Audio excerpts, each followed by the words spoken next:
Good evening, my friends. We're now up to episode 14, and I'd just like to send greetings to you from Ireland, where on a September night it's become a lot colder. We know that winter isn't that far away. We left Belle and Gus having just had a visit from the natives, you might remember, who'd now got up and walked away. There seemed to be a peaceful attitude. We carry on from there. So Gus commended Belle on what might have been a dangerous situation and the way she'd handled it. She replied that they seemed to have made friends, and Gus said he hoped so.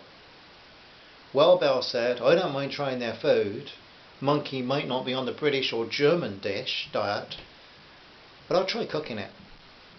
However, she said, I'll not be adopting their fashions. Gus and her laughed heartily at that, and it was as much from relief as from Belinda's joke. As they enjoyed their first meat for weeks, Belle tried not to think about the fact that she was eating a prime cut of primate. The taste was a bit insipid, but the vegetables added flavour, and she was sure that maybe the meat would be of some value in a nutritional way. And though she had a fight in her head not to think of the poor creature swinging through the trees until it was destroyed by a native arrow, it was still a fact that the hunters had shared their prey with them, and the act of sitting and sharing a few nuts and berries with them had seemed to create a peace between them. She expressed her thoughts to Gus, and he nodded as he swallowed the last of the monkey. Eating it didn't cost him a thought. He enjoyed eating something other than fish, fruit, berries, nuts and vegetables. He was fortunate that he still had most of his teeth, and to feel the meat sticking between them gave him a pleasure he hadn't enjoyed for a while. Unlike Belinda, he had never thought of being a vegetarian. She'd come very close and ate meat less and less. Things have changed, Belinda. We're not alone. I hope our friends are really benevolent in their intentions. If they're not, we must try and communicate with them. If they are, we must try and communicate with them. But they may know how we can get to a town. But I feel we need to be careful. We do not know. They're not return to rob us or worse. My grandfather used to say that to eat with people was a peaceful thing, Gus. He said in the scriptures that to eat together was always considered a peaceful thing. It was a way to show goodwill and honest intentions.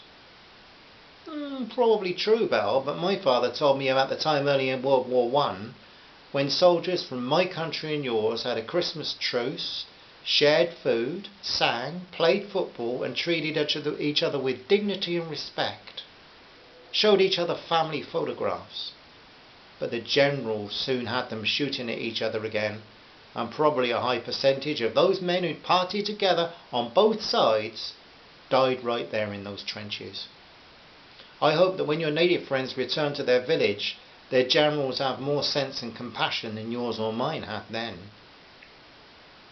Belle didn't answer, because when she thought about her own religious education, she'd marvelled at the account in the Gospel of John where Jesus, before the last meal with his disciples, had washed their feet, and she remembered the way her very sincere religious education teacher had stressed that we can assume from the account that Judas Iscariot was present and allowed Jesus to wash his feet, knowing that his act of betrayal was only hours away. Belle too knew you couldn't trust all humans. But she just stuck with her hope that the gift of meat was kind and may do them both good. Belle slept well that night. Her hope was that the gift of meat was kind, and so she was able to sleep in peace, not worry about the natives. But Gus worried about the natives, worried about their return, worried they might come in the night. He knew that it was also true that one man with a machine gun would deal with all of them, but he and Belle didn't even have a pistol, and again he feared for the security of his young companion. But the night passed peacefully, and despite the heavy rain and thunderstorm, the two survivors ate a hearty breakfast. Sitting in the entrance of Belle's tent, their view of the forest had changed. Gus because he thought their existence might be threatened, Belle because she had previously felt as if her and Gus might as well be alone on the hidden planet, but now she felt less alone, comforted by the nearby existence of other humans, but frustrated by the communication problems.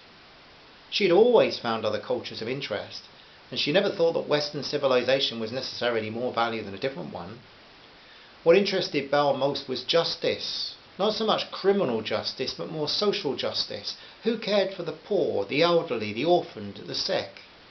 She debated at school that a Native American who cared for an orphaned child, or a nomadic tribesman in Afghanistan who provides for the poor, is not less, and possibly more civilized than a highly paid MP who just talks about such matters in the House of Commons.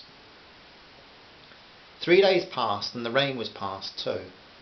Gus was breaking up firewood, and Belle was washing clothes. Once again it was the change in the forest sound that caused Belle to look up. "We have company again, Gus." As the men drew closer, 6 of them this time, she recognised the one that had seemed to be leader, and the young lad who had shared the monkey meat with them. She waved and said, "Welcome," but knew it could only she could carry only message in the friendly tone of her voice. These men of the rainforest might pick up something from that, she hoped. She was as pleased as if the neighbours in Salisbury had dropped in. Gus, on the other hand, was a bit suspicious and wary.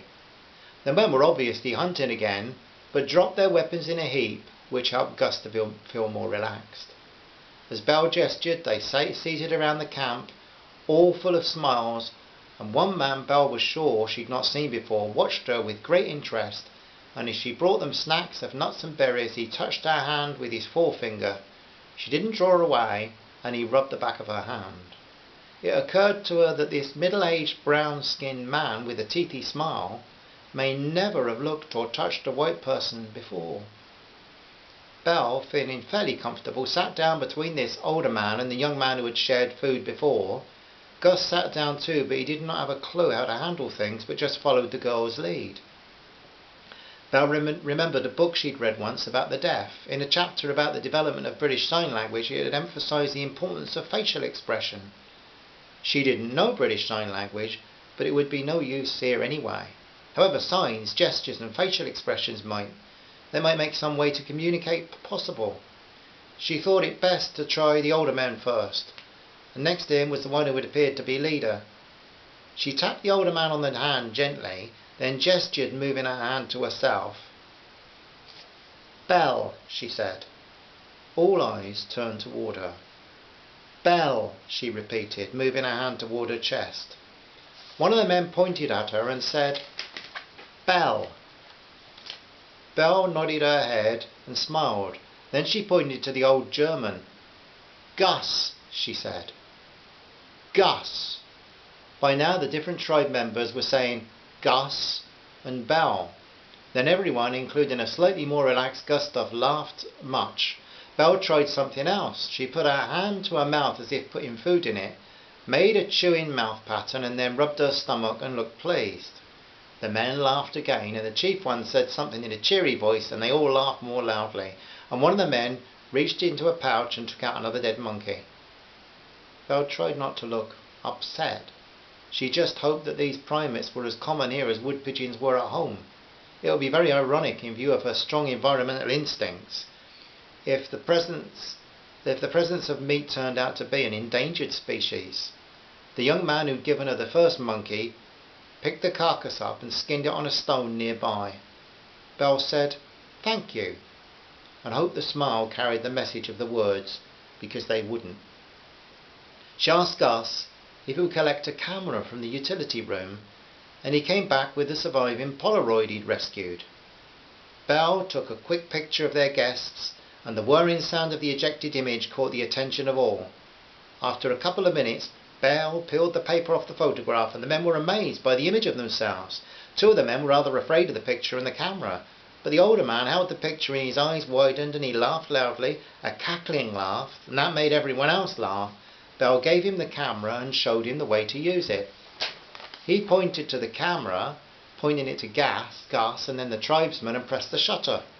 His wonder at it all, the same thing that had delighted Henry Fox Talbot in 1839, but was so easy now, and the happy native Brazilian couldn't contain his excitement. He took another picture of Belle with 4 of the tribesmen and then handed the camera and photos to Belle. She took 1 photo of Gus with all the men, and then gave the pictures of Gus and herself to the older man, only keeping her final picture. As the men left, amid laughter and amusement, the photos were passed from hand to hand. Gus chuckled to himself. Belinda Devreny said, "You're amazing.